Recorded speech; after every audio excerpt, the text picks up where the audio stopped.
In this video, I'm going to cover the setup in Digital Wrench, and there are a lot of options you can use in setup. So what we do is go up to Setup, Company Setup, and on the first screen you'll see the company name, company address, city, state, zip, email, and website. Now if you don't have them, don't fill them out.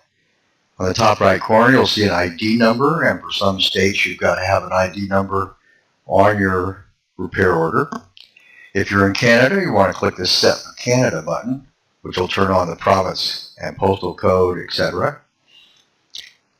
Down here you can check on a update date for work done, so that when the work is finished, it'll update the date to the correct date for when it was finished. Down here you've got a vehicle display fields, and you can set it for all or none. If you set it for all, you can still turn off certain areas. You can turn them on and off by clicking on these little squares right here. So if you don't want insurance options on, you can click that right there with everything set to all, and it will turn those off. Now depending on your business type, you can accept the defaults we have: auto, motorcycle, boat, computer, ATV, vehicle, truck. Or if you want to get more precise in your particular business, you can click on select business type, and you can go in here and you can actually set up what you want the fields to say, and you have invoices that are available that will print whatever you type in here. So you can see on my marine business, I've got it saying unit name is boat. I've got, instead of engine number, I have drive number. Instead of VIN, I have hull number. Over here I have registration instead of license, and instead of odometer I have hours. So I can set these up to be exactly what I want. On the second page, taxes and charges, you've got whether you want parts to be taxable, no, tax 1, tax 2, or both. Same for labor. Same for other charges, and other charges would be things like flat rate fees, oil disposal, tire disposal, etc. Over here you can actually set up what you want to call these different taxes: state, local, tax 1.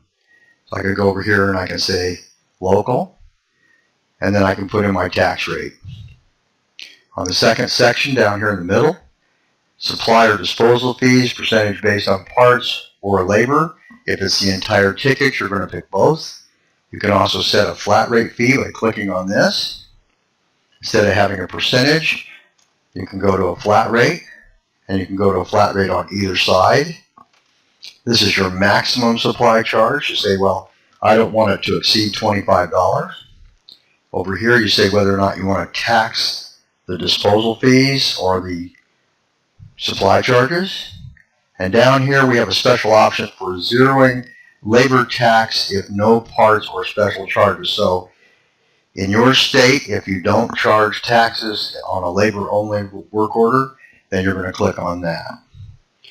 The bottom section of the taxes and charges page is going to cover technician commissions, default labor rate, a secondary wholesale labor rate, and down here on the very bottom we're going to have the markup type, which is either margin or percentage. And you can also click over here for customer markup OK, which means each individual customer can have their own markup rate. So if you have special customers that the markup rate is going to be lower than others, then you can use that option. On the next page you've got RO memos. RO memos are going to be what you print on your repair order or your invoice. The one on the bottom prints on the bottom of the invoice. The one on the top prints towards the bottom depending on the invoice. Okay, so you can have two of those different ones. On the to-do, we've got the ability to set up a to-do list for your technician. So the most common things that you're going to do, you're going to put these into the to-do list area, and then you're going to be able to choose those from your invoice and print out a to-do list for your technician, which will let them initial the fact that that was done. Now on our repair order screen, you'll see some different colored lights, and these different lights indicate different things. And so if you go down here, you can say what you want the lights to indicate. Waiting for parts, waiting on anything you want, finished, parts on order, etc., etc. So you can say anything you want to say that these lights are going to indicate for you. And we have defaults in there. If you want to know what they are, you can just put your mouse on the light from the repair order screen and it'll tell you what it's set for default.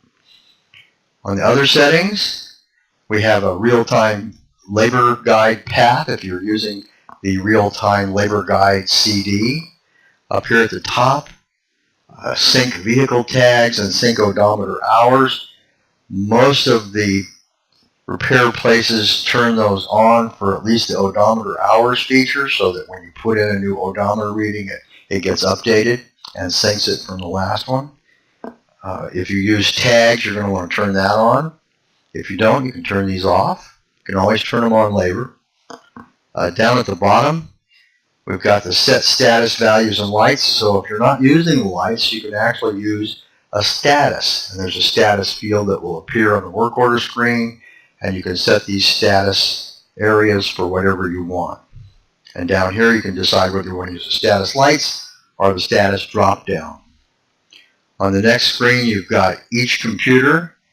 And this means that if you had a multiple computer setup, you could individually specify what each computer was set like so they would display differently. So on the work order screen, you're going to see the name of the supply charges. In this case, I picked EVA charges. The folder to save PDF files. So if you're writing PDF files, you're going to save them in a certain place. Most of the time, I would click on this little folder, and I would go underneath the wrench folder, and I would pick PDFs, but you can specify other places. In the center, it's going to say choose to display or hide the following fields on the part screen. So on the part screen, you can decide whether or not you want to display the manufacturer field, the serial number field, shipping, or interest. And you can turn those on and off. So display, skip, or hide, depending on your business. This next box down here turns on different windows inside your work order form. So if you're not going to have pictures on your work orders, you can turn that off. If you're not going to use purchase order, you can turn that off. If you're not going to use the revised estimate, you can turn that off. And what that'll do is it'll completely disappear from the screen, giving you a totally different look and not getting in your way. If you are going to use them, you can turn them back on. Okay, over here is our normal form and our old form. I would recommend the normal form all the time. This is edit and place on RO, which is repair order. And I would turn that off unless you have a special need for it. It gives you the ability to actually click on an item and edit it in place. Not recommended, but you can do it. If you use our point of sale, you can come up and you can put in a cash customer. Then you can choose a cash customer and you can sell to that cash customer without having to enter a customer's name. If you have a default technician, you can put it in here. This button right here is default on. It's going to ask you to back up when you close the program. Highly recommended you back up every day, but if you don't, at least once a week. But I would say every day, because whenever you don't back up, if something happens, you're going to lose it. On the last tab over here is your printer tab. We have 21 invoices on the internet you can take a look at. Different types. One will have part numbers, one won't have part numbers, one will have labor descriptions different than another. All minor differences in the way they're arranged and what's being printed on the screen. The default is 16, which gives you the most information. Other people like different invoices. You pick whatever you want. If you have a logo, you want to copy that logo into your wrench folder and then click on this little folder right here and choose the logo so it prints on your invoice. If you're using point of sale, you can choose a separate printer for that or the same one and a separate invoice to print out for your point of sale. Now on the bottom, we've got a report manager invoice. That stands for report manager invoice. Report manager invoices will overwrite the invoice number at the top. So if this is set for 19 and this is set for 16 and you set this one down here for 241 and report manager 16, which is different than this 16, then it's going to print 241 and report manager 16, not the ones on the top. Now the advantage to the report manager invoices is you can customize them to be any way you want. And if you need help, we actually write custom invoices on a flat rate fee for you, and you can have a custom invoice. If you want the to-do list to look different than it does from the default, we can pick a report manager to-do list. I have mine set for 4, and an estimate to-do list, which you can customize for your particular business. So that's the setup, and what we can do is anytime you're in here, you can click on this help button, and you can get help on setup. But the setup is the most crucial thing in the program because it can customize our program for your business to do what you want. Thank you. If you have any questions, call us at 1-800-457-7818.